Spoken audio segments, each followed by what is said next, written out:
A really big bridge just showed up across Lake Victoria. It's 3.2 kilometers long, and Tanzania paid for it all by themselves. It's now the longest bridge in East and Central Africa.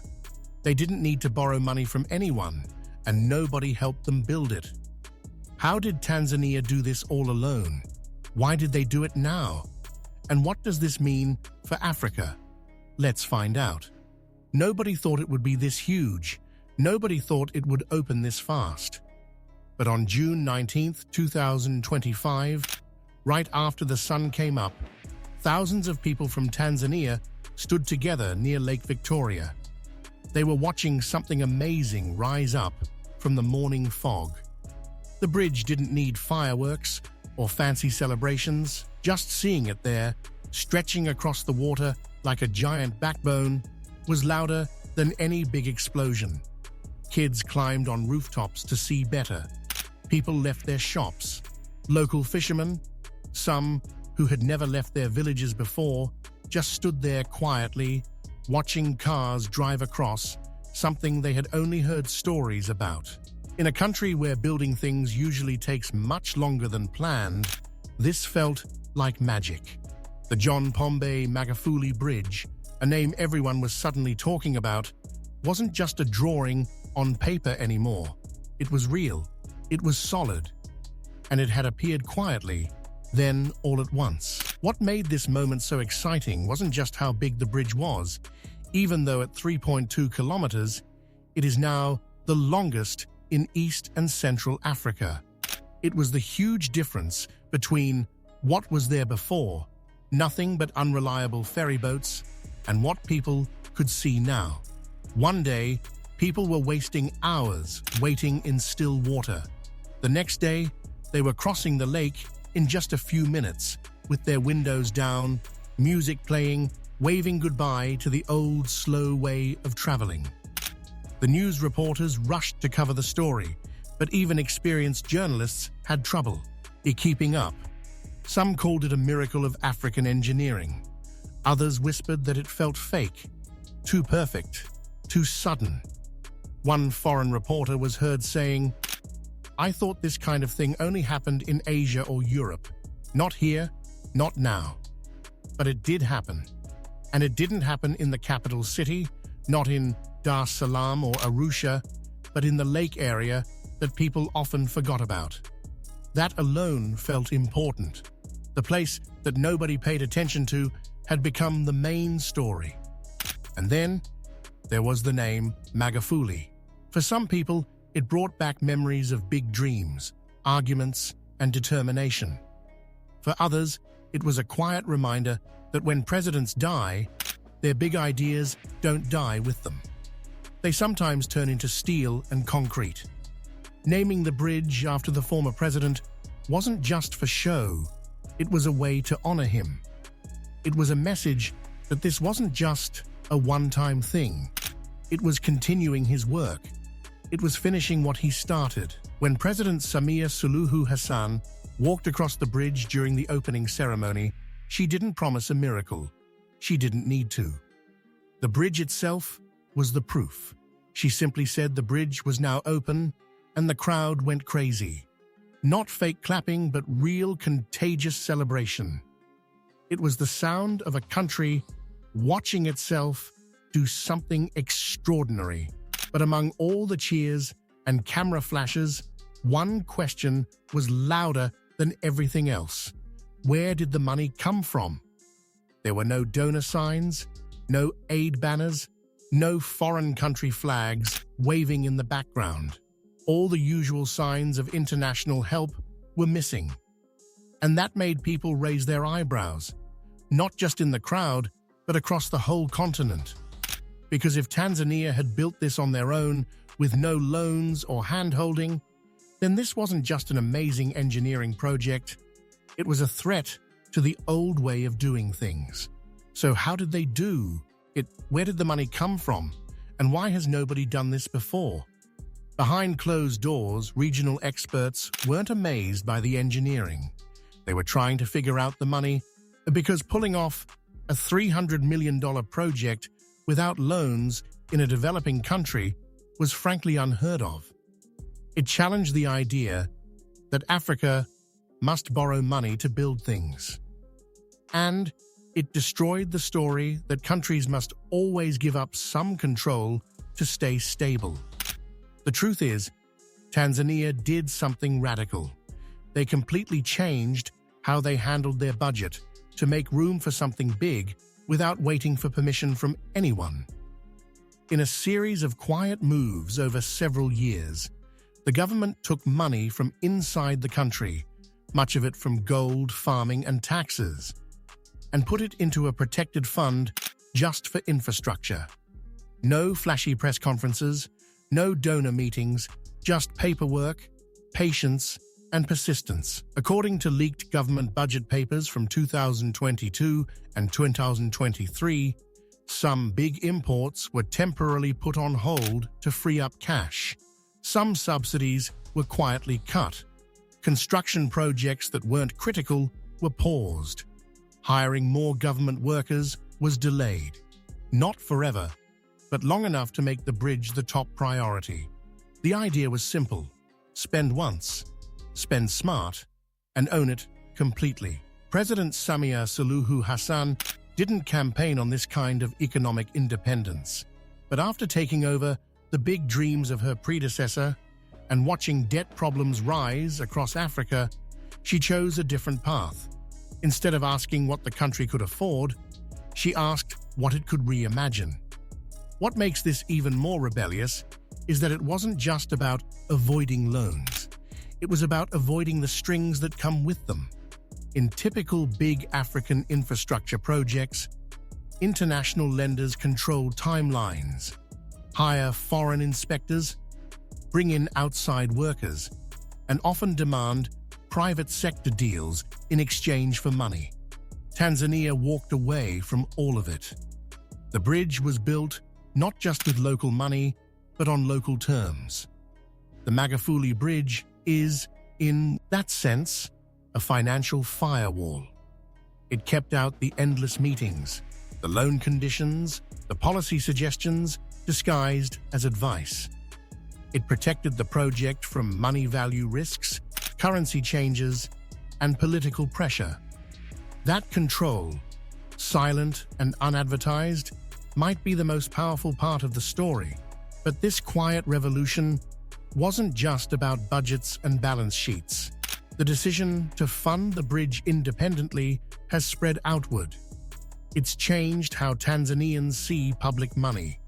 Suddenly, the question isn't what can foreign aid do for us, but what else can we do if we stop waiting? And people are watching from Accra to Lusaka, from Kampala to Nairobi. Policymakers are studying Tanzania's playbook. If one country can build the biggest bridge in East Africa without a cent of foreign debt, what else is possible? What else have we been told we can't do? But bold budgeting only means something if it leads to real change. So now that the money has been spent and the bridge has been built, what does it actually do? What has changed on the ground for traders, drivers, and everyday people? That's where the next part of this story begins. You can learn a lot about a country by watching how its people move. And in Tanzania, for decades, moving across Lake Victoria was not convenient. It was a test of patience. The ferry crossing between Kigongo and Busisi was more than an hour when you counted boarding, delays, breakdowns, and the complete unpredictability of lake travel. Some days the wait was so long that passengers would nap, buy lunch, and charge their phones completely before boarding. But then came the bridge, and with it, time collapsed. Now vehicles that once crawled in lines for hours are crossing in just 4 minutes. 4. The difference is so dramatic that some locals have described it as teleportation. Drivers still check their watches at the shore, not bouquet, or as they need to, but out of old habit. Proof that for years, time wasn't something they controlled. It was something that controlled them. And the shockwaves are only beginning. in those few minutes saved, entire systems are changing. Truck drivers hauling fish, cotton and grain from the lake zone to Dar es Salaam are saving nearly a full day of travel due to streamlined routes. For food that goes bad quickly, that's the difference between fresh and spoiled. For traders, it's the difference between making money and losing money. For industries that depend on timing, especially farming and fishing, the bridge is not just a shortcut, it's a supply chain revolution. One driver transporting Nile perch from Mwanza to markets in Rwanda said he now reaches his destination without having to put ice on the fish twice. That single detail, once small, has dramatically lowered his costs. Multiply that by hundreds of trucks a week, and suddenly you're looking at a quiet surge in efficiency across national borders. But it's not just about goods. It's also about people. School children who used to wake at 4 a.m. to reach classrooms across the lake are now arriving on time without being exhausted. Health workers can move between districts without relying on uncertain ferry schedules. Pregnant mothers, once delayed by stalled transport during medical emergencies, now have a road beneath them instead of water that waits for no one. And perhaps most fascinating of all, movement has become predictable. In a region where unpredictability used to control everything from traffic to trade to tourism, this bridge has brought back something basic yet powerful: reliability. And with reliability comes planning. And with planning comes ambition. Because now that people know when they'll arrive, they're starting to think more seriously about where they can go. What once felt like two separate provinces, Kigongo and Busisi, are rapidly becoming one economic zone. Property values on both sides are going up fast. Restaurants and shops are appearing along the new access roads.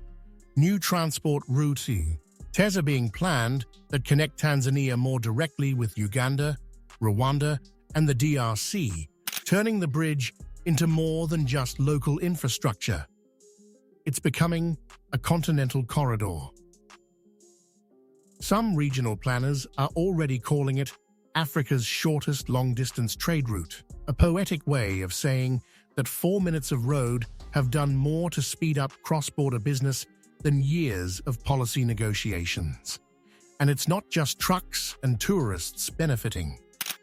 The bridge has begun redrawing the invisible map of who matters in national logistics. Villages that once sat quietly on the lake's edge are now hosting transport hubs, logistics terminals, and even banking kiosks.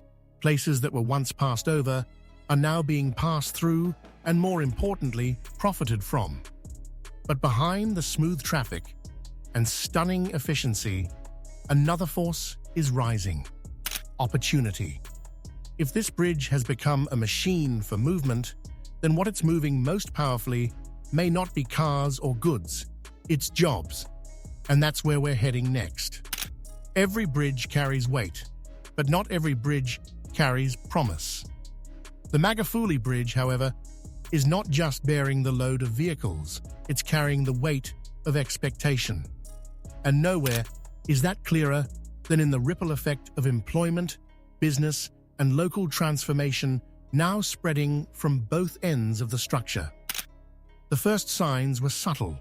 A roadside grill popped up near the Kigongo entrance, serving grilled tilapia and corn to passing motorists.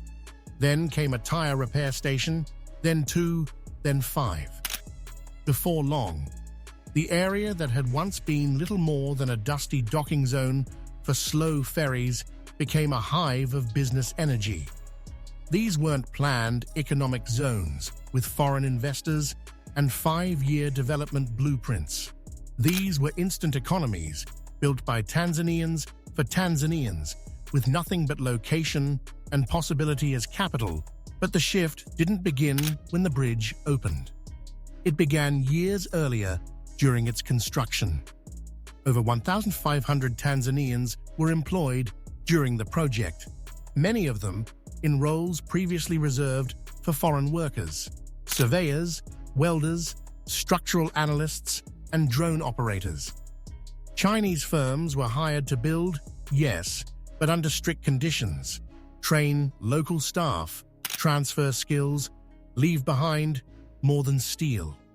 And they did. For the first time, Tanzanian engineers were not just watchers of mega projects. They were in the control rooms, behind the measurements, and deep in the mathematics. This influx of high-value experience has planted something new: confidence. Workers who once labored on the bridge are now being sought after in other national projects, from highways to stadiums to energy installations. In other words, the bridge didn't just connect land, it connected a generation to opportunity. And while the construction workers moved on, the local economy didn't slow down. It has only sped up.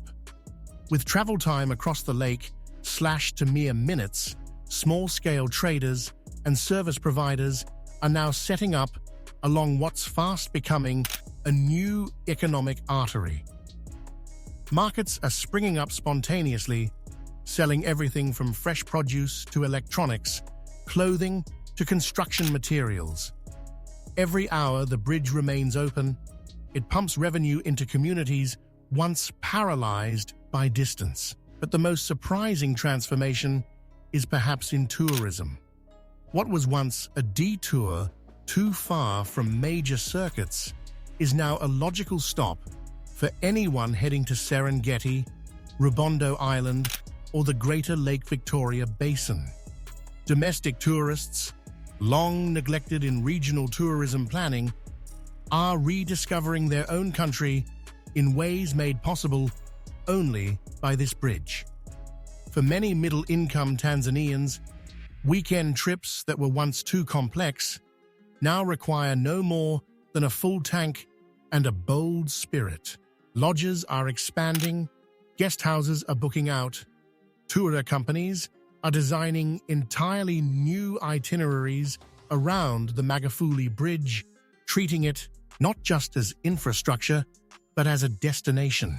Some are even offering sunrise drive packages across the span, complete with breakfast baskets and lakeside photography. Meanwhile, bus drivers have changed their routes. Logistics firms have opened regional dispatch offices. Real estate agents report that land prices near the bridge have tripled in just 6 months. The bridge has become an engine, and everything around it is in motion. And yet, for all its economic muscle, this project still carries something heavier: the burden of meaning. Because this bridge is not just working, it's speaking. It's speaking about what Africa can build without permission. It's speaking about legacy, independence, and rewriting the rules of who gets to dream big. There's something unnerving about a project that works too well. Not because it's flawed, but because it exposes how long people have settled for less. That's what the Magufuli Bridge is doing. Not just to Tanzania, but to every capital on the continent still waiting for donors to approve their development dreams. This isn't just a bridge that connects two regions, it's a spotlight. And under its glare, the old stories begin to burn. You see, once the dust of construction cleared and the economy around the bridge started roaring to life, something strange happened. The usual congratulatory messages from Western institutions never came. No IMF praise tweet, no World Bank ribbon-cutting ceremony, just silence. Because this bridge tells a story those institutions were never ready to hear. A story of African capability without oversight, success without supervision. It is no coincidence that the bridge bears the name of John Pombe Magufuli, a leader loved by many and feared by others for one reason. He believed Africans could build for themselves, fund their futures, and speak with their own voices. Naming the bridge after him wasn't a bureaucratic formality. It was a statement, one that said, We have not abandoned that vision, we've built it into the land. Even more provocative is where the bridge stands. Not in a capital city, not near embassies or global headlines, but in Mwanza and surrounding areas, places long dismissed as peripheral. That geography matters because it rewrites the development map, shifting gravity away from foreign-facing urban centers and toward regions often invisible to policy elites. The Magufuli Bridge is a decentralization of power etched into the landscape. But perhaps the most potent force the bridge has unleashed is fear, not among Tanzanians, but among those who rely on Tanzanian dependence. Because if one country can pull off a prodigy act of this scale, funded entirely from within, then others might try. And if others try, the development aid industry, built on leverage, conditionality, and softly enforced control, starts to wobble. Already, murmurs have begun. In Zambia, politicians have floated the idea of a sovereign infrastructure strategy. In Ghana, economists are dissecting the Tanzanian model for fiscal maneuvering. In Senegal, student movements are asking uncomfortable questions. If Tanzania can do it, why can't we? The Magufuli Bridge is becoming a blueprint, not for engineering, but for audacity. But with audacity comes pressure. Tanzania now bears a quiet burden, the responsibility of showing that self-reliant development isn't a fluke, that independence isn't temporary, that a bridge built by Tanzanians for Tanzanians can last, can grow, and can inspire. It also demands vigilance. If this model succeeds, it must be protected from privatization schemes, debt traps disguised as partnerships, and foreign advisors looking to reassert control through softer mechanisms. Because symbols like this don't just inspire the oppressed, they agitate the powerful. Still, what stands over Lake Victoria today is more than a symbol. It's a border-crossing idea, a steel-clad question mark pointed at every African country still being told what it can't afford, what it must delay, and what it's not ready for. The Magufuli Bridge doesn't ask for applause. It doesn't need applause. It dares you to answer, what if this wasn't the exception? What if this is the new rule? What if the future of African development no longer arrives with a signature at the bottom of a foreign loan agreement, but with a shovel, a blueprint, and a plan no one else gets to approve? Because if 4 minutes of road can do this, what could 4 years of sovereignty build? What if Africa stopped asking for permission? What if self-reliance became the standard, not the surprise? Let us know in the comments section. What if the bridge wasn't just a road, but a warning?